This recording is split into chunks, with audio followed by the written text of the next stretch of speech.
Hello everybody and welcome back to the channel. Today I'm going to be discussing, well, the lore of characters from the game Brawlhalla.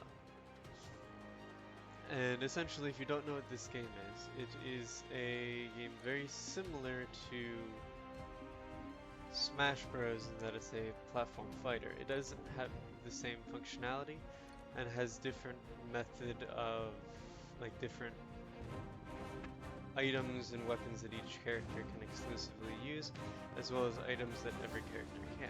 However, I'm not going to be focusing on gameplay in the video. Instead, I'm going to be focusing on, in a series of videos, giving the lore for all the current legends, as well as they release more, explain their lore as well, starting in order from oldest to newest characters. So this video I will be giving you the lore of Bodvar, Cassidy, Orion, and Vraxx.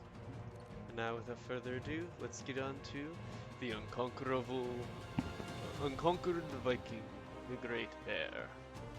I speak, you noble Vikings, of a warrior who surpassed you all.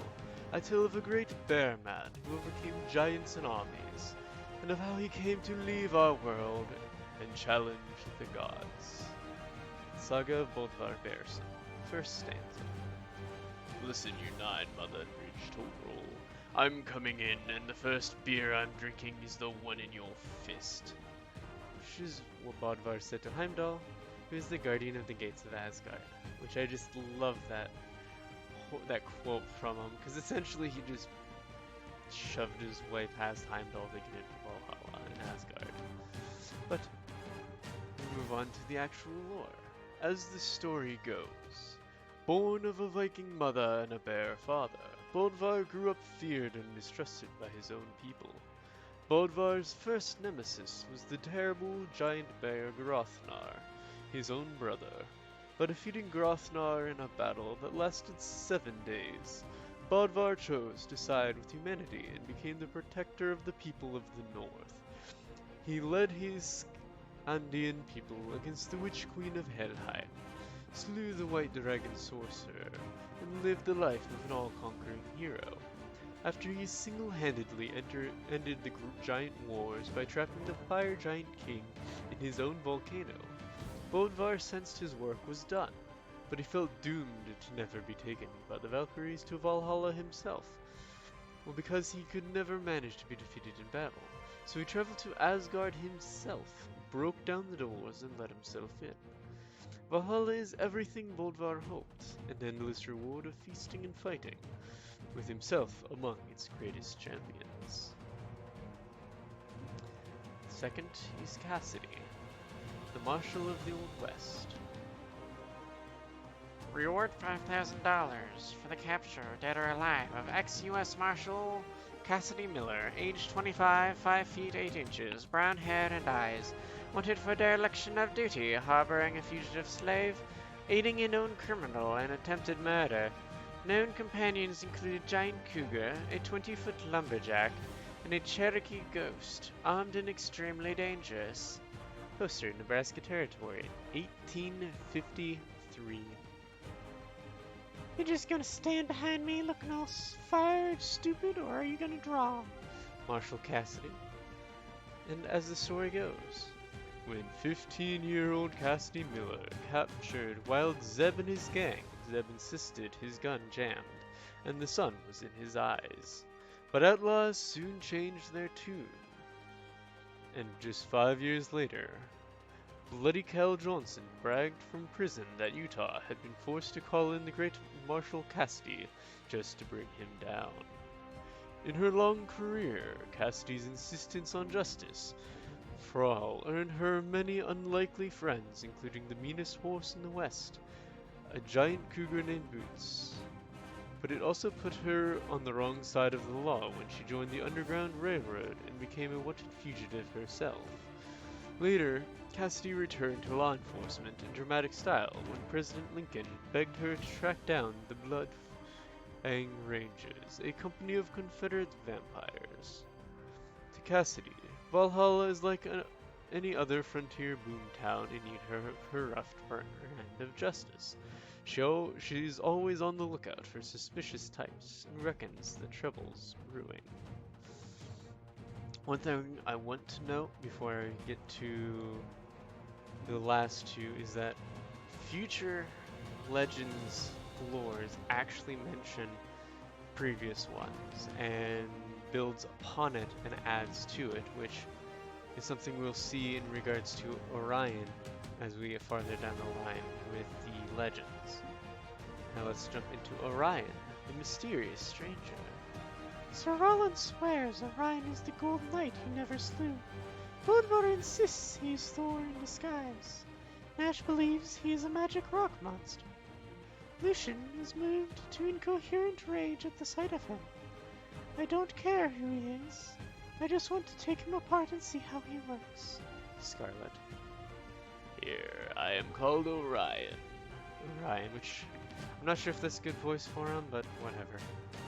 Which, again, as the story goes, watching from the doors of Valhalla, Bodvar, Cassidy, and the other legends saw a blazing trail of smoke cut across the Asgardian sky. Behind the fiery comet, a Valkyrie raced in pursuit, as though trying to stop the fireball as it plunged into the fields of Folkvanger in a gout of dirt and flame. The legends then watched as Valkyries and emissaries of Odin gathered around the smoking crater. Weeks later, the sons of Ivaldi, the same dwarven smiths who had forged Odin's spear, quietly appeared in Asgard. They bore a suit of dazzling golden armor and had it presented it to the gods themselves. Soon after, the mighty Orion joined the feast halls of Valhalla. Tentative and aloof at first, Orion soon warmed to the Great Hall and is now among its greatest warriors and most popular champions. Orion does not speak of his past, and other legends can only speculate, but Valkyrie stopped by his chambers to ask if he wants to, hang out or whatever, no big deal. He's the only hero seen to leave Asgard from time to time. Which I think that last sentence implies that Orion isn't like the other legends, at least the ones that they had in mind at the time, as Valhalla is where dead heroes go. Basically, if you're in Valhalla, and in this case Asgard, you're probably not able to leave as you're probably dead and can't go back to the mortal realm. But again, Orion is the only one seen to leave Asgard from time to time. But there's more in regards to Orion as we get further along, specifically to Artemis, but we are not quite to her yet, as the next character we must discuss is Lord Vraxx, also known as the Despotic. Lord Vraxx, we adore thee, so strong and smart and great. Don't shoot or fry or jail us, don't crush or immolate, don't chop us into pieces, don't throw us in the bay. We're loyal, true, and faithful, you're looking great today. Which is the 241st stanza of the Vraxxan Imperial Anthem. Now, Lord Amstar Champ, I've beaten you at laser sword dueling, just as I have beaten you at everything else. But I will keep you alive long enough to witness my final victory, said Lord Vraxx. And as the story goes, Vraxx's father was governor tyrant of the ice planet Roldak 9, and young Vraxx spent his childhood like most Zaktari noblespawn in a vat. As a cadet pilot in the Zaktar Academy for conquest and subjugation, he excelled in space dog fighting, judging the weak, and planetary immolation. As a young warlord, Vraxx destroyed Roldak for harboring his childhood piano teacher, and soon built an impressive empire through fear, intimidation, brilliant space combat, and fear. However, Vraxx's extraordinary military prowess was always undermined by overconfidence, grandstanding, gloating, unworkable revenge plots, and general self-indulgence. He vaporized one planet because he didn't like the color of their beaches. He disintegrated so many ill-performing generals that the rank of Lieutenant Colonel became known as the sweet spot. In Valhalla, Vraxx's naked ambition and unremitting scheming is reassuringly constant. He is contemptuous of heroes who are not royalty, and only Nai, Bodvar, Hattori, and Orion are worthy of direct address. Vraxx's most prized possession is everything he owns, so no touching. Now, you might notice that with the 4 heroes that it mentioned that he considers worthy of a direct address, we've only heard about 2 of them. Nai and Hattori will come in another video. In fact, the next video. And it is also fitting to note that essentially he's an incredibly evil alien being, hell-bent on destroying the world. And essentially, this is where I'll leave off for this video. If you have any thoughts on it, let me know in the comments. And the next video might actually just have 3, which would get us through the 2 other heroes that Vraxx considers worthy of a direct address. I know I mentioned at the beginning that it'll probably be 4 per video, but considering how long this video is on right now, I think it'd be better just to leave it at 3 per video. And on that note, I hope you all have a great evening.